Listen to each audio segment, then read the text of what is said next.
তুই দাদা হুজুরের আওলাদ রে, তোর এই অবস্থা কেন?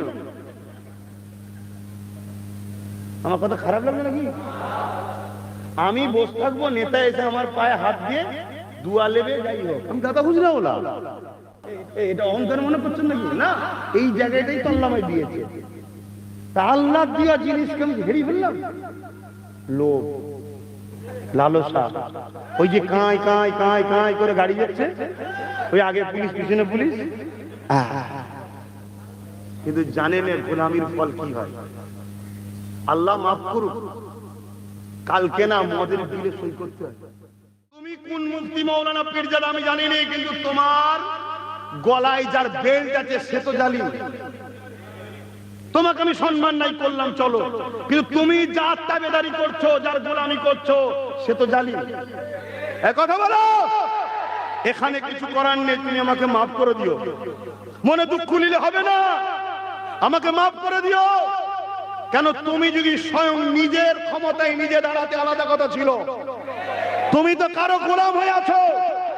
অতএব সে তো আমার অকাবের দুশমন, সে তো বলেছিল দিল্লিকে আন্দোলন করো। অতএব তুমি আর এসো না, তোমাকেও বলবো দিল্লি চলে যাও। তুমি মুফতি সাহেব, তুমি পীরজাদা সাহেব, ঠিক আছে, সব ঠিক আছে, কিন্তু তুমি তো স্বাধীন নয়। তোমার কাউকে আব্বা বলে চলতে হয়, কাউকে আম্মা বলে চলতে হয়। মায়ের পেটে মুরগির তলায় ডিম দিয়েছেন, মা তা দিচ্ছে, 10টা ডিমে 8-9টা ডিম মুরগির বাচ্চা হয়েছে, একটা ঘোলা হয়ে গেছে। এর জন্য মায়ের তো, হ্যাঁ, ভালো ঘরের ছেলে, ভালো ঘর, ভালো পরিবার, সব ঠিক আছে, সোহবত খারাপ, খারাপ সোহবতে খারাপ হয়ে গেল।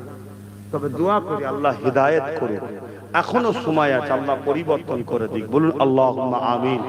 কেউ যদি মসজিদ মাদ্রাসা ওয়াকাফকে মিটাবার জন্য, শক্তিশালী হওয়ার জন্য ভোট চাই, আপনি দেবেন কেন? হাত তুলে বলুন, দেবেন? দেবেন? হাত নামান। এই যে হাত তুললেন আমি দেখলাম, কিন্তু ভোট দিবার জায়গায় তো আমি থাকবো না। খুব মন দিয়ে শোনে, আসতে হবে না। বলেন ওখানে কি আমি থাকবো? আমি শুধু একটা কথা বলবো, আপনি একজনকে সুইচ টিপছেন, ভোটটা দিচ্ছেন কি জন্য? হারাবার জন্য, শক্তিশালী করার জন্য? কাউকে যখন ভোট দেন তাকে হারাবার জন্য না জিতাবার জন্য? এই জন্য বলে, তার মানে শক্তিশালী করার জন্য, তাই তো নাকি? আল্লাহ রাসূলের একটা হাদিস শুনবেন না? মিশকা শরীফের হাদিস, যারা দাঁড়িয়ে আছেন একটু শুনেন। মিশকা শরীফের হাদিস, আব্দুল্লাহ ইবনে উমর, মিশকা শরীফের হাদিস, হযরত আব্বাস রাদিয়াল্লাহু তাআলা, আল্লাহর নবী বলছে, কোন মুসলমান জালিম, যদি কোন মুসলমান জালিম, অত্যাচারী, জালিমকে জানার পরও তার সাথ দেয়, ওই মুসলমান ইসলাম থেকে বেরিয়ে যাবে।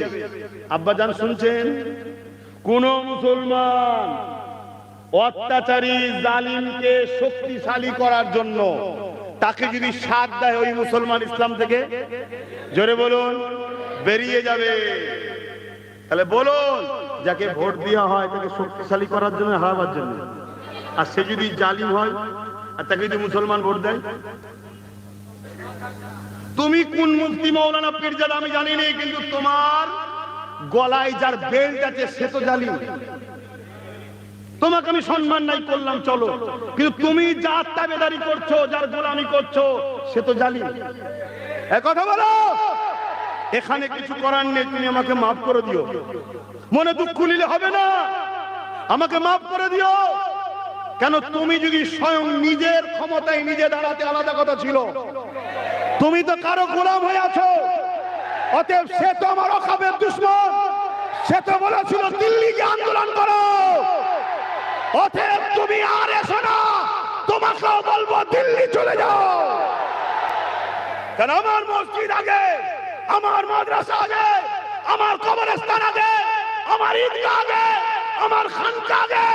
তুমি যত বড়ই নেতা হও না কেন, তুমি যদি ক্ষমতা জোরে আমার কোরআনকে বলো শেষ হয়ে যাবে, তাহলে আমরা ইমানদার তোমাকে ভোট দিতে পারি না।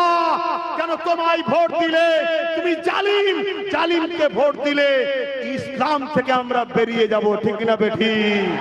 তুমি মলি সাহেব, তুমি মুফতি সাহেব, তুমি পীরজাদা সাহেব, ঠিক আছে, সব ঠিক আছে, কিন্তু তুমি তো স্বাধীন নয়।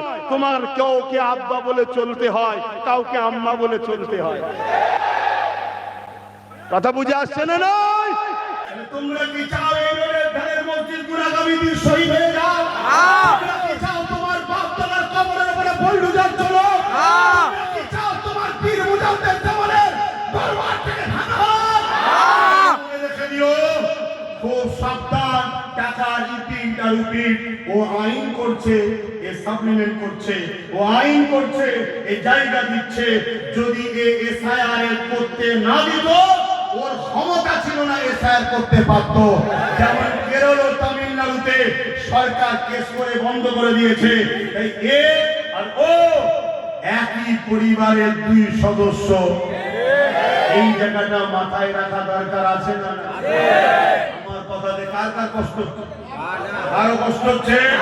আমার শেষ কথা, আজান দিচ্ছে।